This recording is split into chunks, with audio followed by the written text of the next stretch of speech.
வணக்கம். எல்எஸ் கோமாதா சேனல்லேருந்து பேசுகிறேம்மா. அதை பாருங்கள், இன்றைக்கி வந்து குருமாவுக்கு வந்து mutton kurma, chicken kurma, veg kurma எல்லாத்துக்குமே இந்த மசாலா போடலாமா.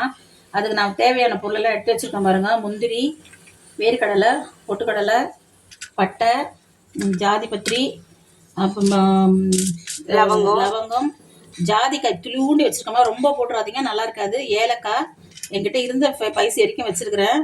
இது வந்து இது பாருங்கள், மராட்டி மொக்கு, இது கடல் பாசி வச்சுருக்கிறத பாருங்கள். கசகசா, மிளகு, சீரகம், சோம்பு. இதுக்கு தேவையான பொருள் இவ்வளோதாம்மா. எப்படி வறுக்கிறன்றதை பாருங்கள். இருக்கும் வறுத்துக்கலாம். அதை சின்னதாக வச்சு கொஞ்சம் நல்லா கொஞ்சம் முறுமுறு வறுக்கலாம். கொஞ்சம் வறுப்படட்டும். இன்னும் கொஞ்சம் வறுப்படட்டும்மா. மேலே வந்து அந்த ஒரு வறுத்த தன்மை வரும், ஈரமாகவே இருக்குது. கொஞ்சம் வறுப்படும். சத்தம் கேட்குதுங்களா? முதல்லத்துக்கு இப்போதைக்கும் பாருங்கள், செவந்துடுச்சு. நான் இதுலேயே வறுத்த வேர்க்கடலை தான்மா, அதனால் நான் பொட்டுக்கடலை கொஞ்சம் லேசாக வறுத்தா போகிறேன். சூடேற அளவுக்கு வறுத்தா போகிறேன் ரெண்டுத்தையுமே.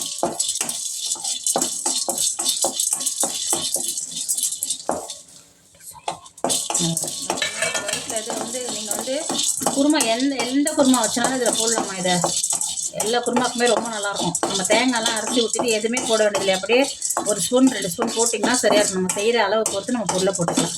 வறுந்தாச்சு, நான் எடுத்துடுறேன்.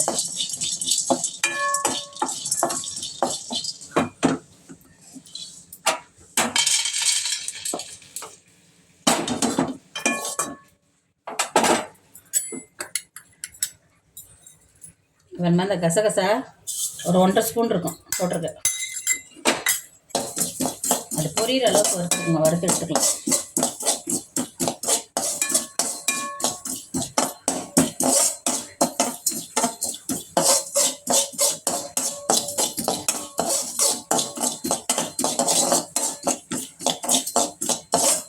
இது வந்து நீங்கள் அரைக்கிறது இருந்தால் ஊற வச்சு தாம்மா அரைக்கணும். அப்போ தான் நல்லாயிருக்கும். ஊற வைக்காமல் அரைச்சிங்கன்னா அப்படியே முழுசு மசாவே தான் இருக்கும். மசியாது. கொஞ்சம் சுடுதண்ணி வெட்டி ஊற வச்சுட்டிங்கன்னா ஒரு 10 நிமிஷம் 5 நிமிஷம் ஊறுச்சுன்னா அரைஞ்சிடும். பாருங்கள், புரிஞ்சிடுச்சு பாருங்கள். நான் எடுத்து போட்டுக்கிறேன். வறுத்தா அப்போ அரைஞ்சிருமா? வறுத்தா மிக்ஸில் போட்டோம்னா அரைஞ்சிடும். வறுக்காமல் நீங்கள் பச்சையாக நீங்கள் போடணும் அப்படின்னா நீங்கள் வந்து கொஞ்சம் ஊற வச்சுட்டு தான் போடணும். இதை நீங்கள் இல்லைன்னா மசியாது. வறுந்துச்சு பாருங்கள், எடுத்து போட்டுக்கிறேன்.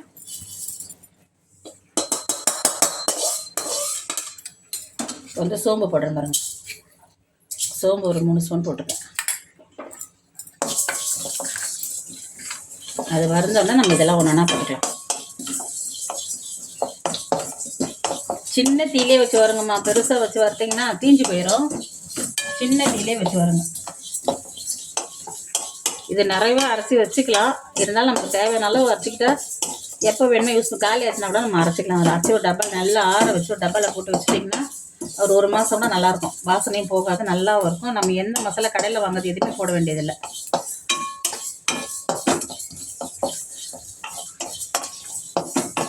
Chicken kurma, mutton kurma, veg kurma எல்லாத்துக்குமே போட்டுக்கலாம்.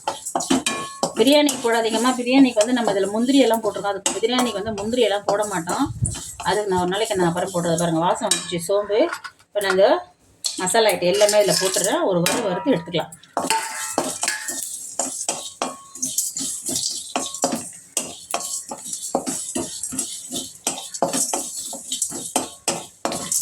வாசனை வர வரைக்கும் வறுத்துடுங்கம்மா.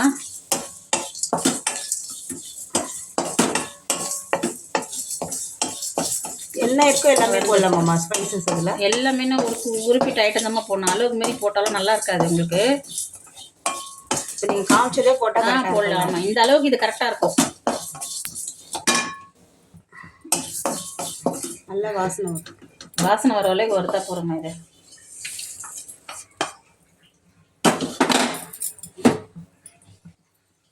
மிளகு போட்டு பாருமா. மிளகு வந்து 3 ஸ்பூன் போட்டுக்கோங்க. சீரகம் 3 ஸ்பூன். சின்ன ஸ்பூன் அதுமா போட்டிருக்கேன் நான். எல்லாமே அளவு அதே நல்லா வறுத்து போட்டுக்கேன்.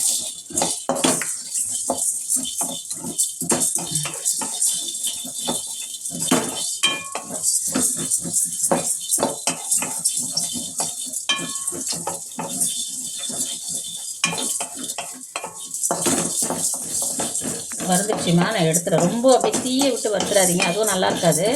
நல்ல ஒரு வாசனை வரும். சீரகம் மிளகும் வறுந்துச்சுன்னா நல்ல ஒரு வாசனை வரும். அப்போ எடுத்துருங்க.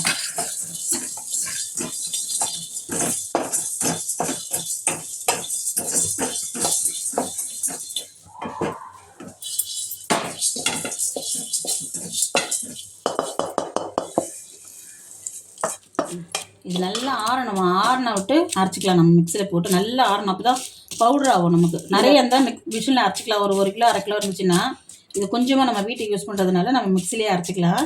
நல்லா ஆறட்டும். வறுத்து வச்சது வந்து பொடியாக்குறோம்.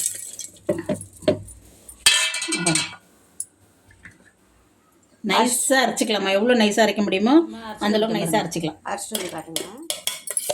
அது நம்ம தேவைக்கு அப்பப்போ நம்ம அரைச்சிக்கலாமா? இதை நிறைய அரைச்சி வச்சிட்டிங்கன்னா வாசனை போயிடும். நல்லா ஏர்டைட் பாக்ஸில் போட்டு பாட்டிலில் போட்டு மூடி வச்சுருங்க. இது ஆறுனோட தான் நம்ம நல்லா ஆறுனா தான் நம்ம போட்டு மூடி வைக்க முடியும். நல்லா சரியான வாசனைமா. அப்புறமா பொடி அரைச்சிட்டேன் பாருங்கள். செம்ம வாசனையாக இருக்குதுமா. ரொம்ப நல்லாயிருக்கு. இது நீங்கள் ஒரு டம்ளர் சுடுதண்ணியில் கூட கொஞ்சம் கலந்து குடிக்கலாமா. கொஞ்சம் ஜீரணம் அந்த மாதிரி வந்து மிளகு சீரகம் பட்டெல்லாம் நல்லது உடம்புக்கு. அதனால் வந்து எல்லாமே வந்து உடம்பு நல்லா ஐட்டம் தான் இது எல்லாமே. அதனால் நீங்கள் வெறும் சுடுதண்ணியில் கூட கொஞ்சம் ஒரு மாதிரி தொண்டை ஒரு மாதிரி இருந்தது, ஈவினிங் டைமில் ஒரு சுடுதண்ணியில் கூட கொஞ்சம் கொஞ்சம் போட்டு குடிக்கலாம். இது ஏன்னா முந்திரி மட்டும் தான் எக்ஸ்ட்ரா போட்டிருக்கோம். மற்றபடி எல்லாமே நம்ம சாப்பிட்ற பொருள் தான் இதில். ஆனால் பாருமா இந்த பொடியை அரைச்சிட்டேன். ரொம்ப நல்லாயிருக்கும். இது சாப்பிட்டு பாருங்கள். கொஞ்சம் லைக் பண்ணுங்கம்மா. லைக்ஸ் போட மாட்டேன்றீங்க. சப்ஸ்கிரைப்பாக பண்ணுங்கள். இதுமா பொடி அரைச்சிட்டேன். எங்கள் வீடியோவுக்கு லைக்ஸ் போடுங்க. அப்புறம் இந்த நாங்கள் செய்கிறதெல்லாம் நீங்கள் செஞ்சு பார்த்தீங்களா இல்லையான்றது ஒரு கமெண்ட்டில் போடுங்க. எப்படி இருக்குது, நல்லா இருக்கா நல்லா இல்லையா, இல்லை அதில் ஏதாவது குறை இருக்கான்றதையும் எங்களுக்கு கமெண்ட்ஸில் போடுங்க.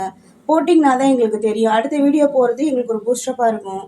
எங்கள் வீடியோவை பார்த்துட்டு லைக்ஸ் பண்ணுங்கள். வேறு ஏதாவது பொடி வேணும்னா கமெண்ட்டில் சொல்லுங்கள். நான் செஞ்சு காட்டுறேன். உங்களுக்கு வந்து சிக்கன் மசாலா, மட்டன் மசாலா எல்லாமே நான் பண்ணி காட்டுறேன். இது குருமா மசாலா. இது நான் செஞ்சு காட்டுறேன். நீங்கள் வந்து எது வேணுமோ பொடி, என்ன பொடி வேணுமோ கமெண்ட்ஸில் கேளுங்க. கமெண்ட்ஸ் பண்ணுங்கம்மா. அப்போ தான் எங்களுக்கும் ஒரு ஊக்குவிக்கிற மாதிரி இருக்கும். கமெண்ட்ஸ் நல்லதாக இருந்தாலும் சொல்லுங்கள், கெட்டதாக இருந்தாலும் சொல்லுங்கள். செஞ்சு சாப்பிட்டு பார்த்துட்டு எப்படி இருக்குன்றதை கமெண்ட்டில் சொல்லுங்கள். லைக் பண்ணுங்கள், ஷேர் பண்ணுங்கள். எல்எஸ் குமாரா சேனலுக்கு சப்ஸ்கிரைப் பண்ணுங்கள். நன்றி, வணக்கம்.